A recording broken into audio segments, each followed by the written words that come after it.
I'm going to talk about return on investment, but before I do that, I want to tell you how excited I am to be in a room on this side of the wall.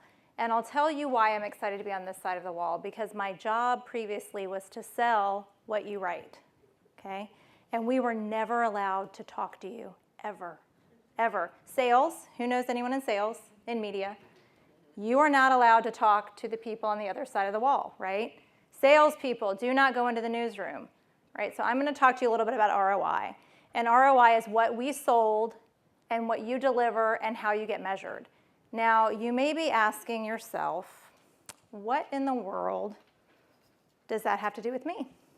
So a cartoon always goes very far, and I love that Superman was a factoid the very part of the day. Due to the big losses we've suffered, the Daily Planet is being sold to Lex Luthor, and he's laying everyone off. But Superman is going to save the day and save the newspaper industry, and Lois gives up and says, just write a blog, right? How many times have you heard that? But what I'm going to talk about first is the most effective form of advertising and what it means to you. Who knows what the most effective form of advertising is? Word of mouth, right? It's not cookies. Why is word of mouth so successful? Because if you believe what I say and you think that it's credible and you invite someone to share it, it has more value than someone pushing something on you, correct? What makes social media so fantastic is that it makes that word of mouth conversation happen online. Never before, when someone had a good or bad experience, were they able to document it in the way that social media allows that to happen. If I had a great experience at a restaurant, what would happen? I would tell you that was a fantastic restaurant, you really need to try it. If I had a bad experience, I would tell 10 people. With social media, how many people do you tell? Everybody. And you tell them when it's happening, and you better get some service fixed immediately, or somebody's going to be in trouble, right? When we talk about ROI and metrics, one of the most important things for us to talk about are old ways of measurement. And so first I'm going to talk about the old ways in which we measure return on investment. Readers, ratings, clicks. Now we're in the world of likes and followers. Who is sick of hearing how you're measured and how many people like the comment that you write?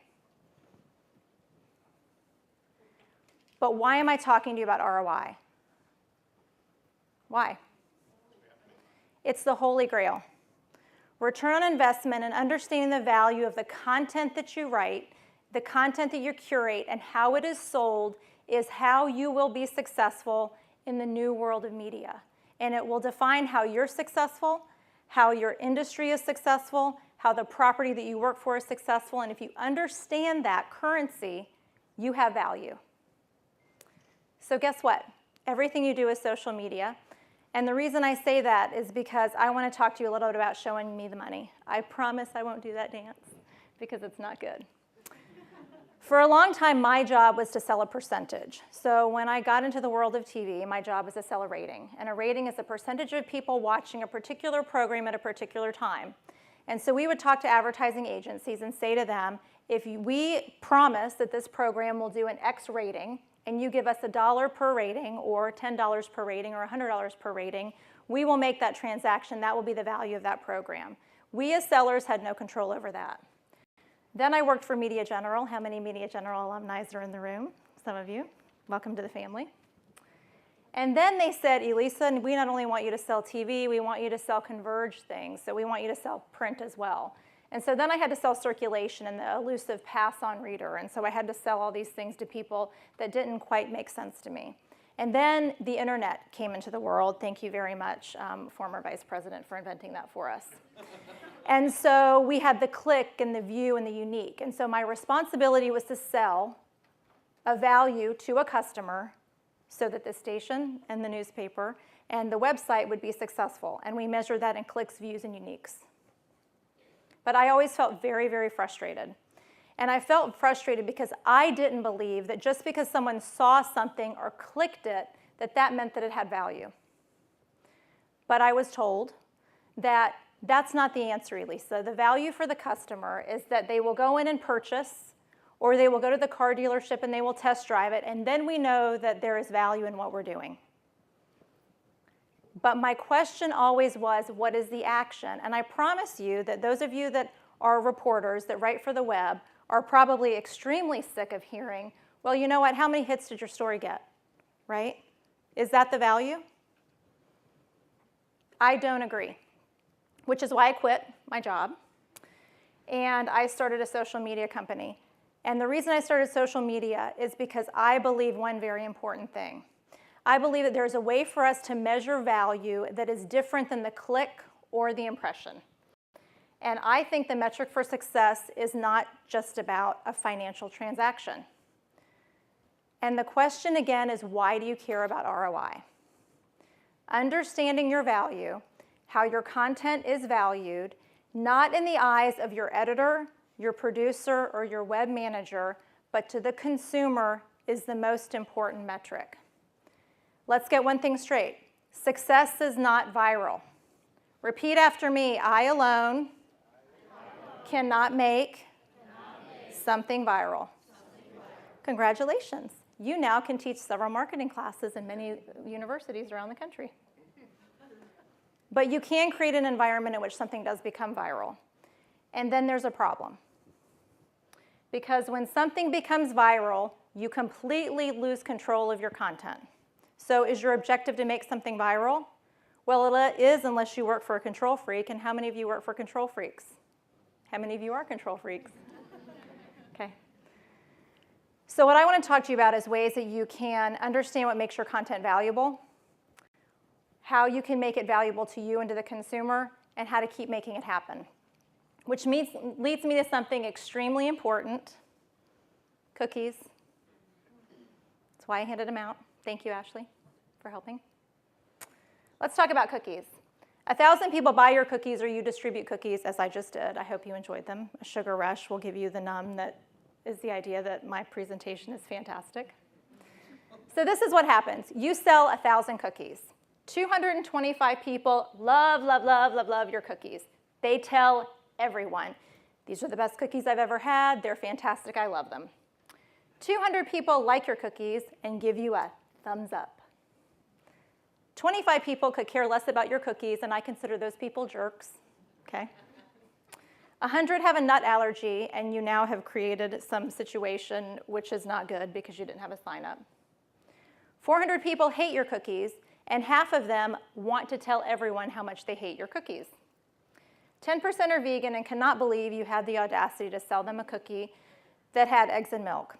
And the rest are wondering, I didn't even check to see if my math worked. So someone in here is working on it. The rest are wondering, what's the motive behind you selling the cookies? So why do I bring up cookies? Because the question is, what group of these people are you most interested in? I believe that you are interested in every single person in the group of people that you sell a cookie to or that consumes the content that you deliver. But there are a few in that group that are more important. The group that feels compelled to share the experience they had about your cookie, whether it was good or bad. I believe that the most important metric that you have is creating content that is not consumed, but that people feel compelled to share. And guess what's happening? In top offices everywhere around the country, and perhaps in your backyard, they are keeping you from sharing that content. And you know how they're doing it. They do it from the paywall.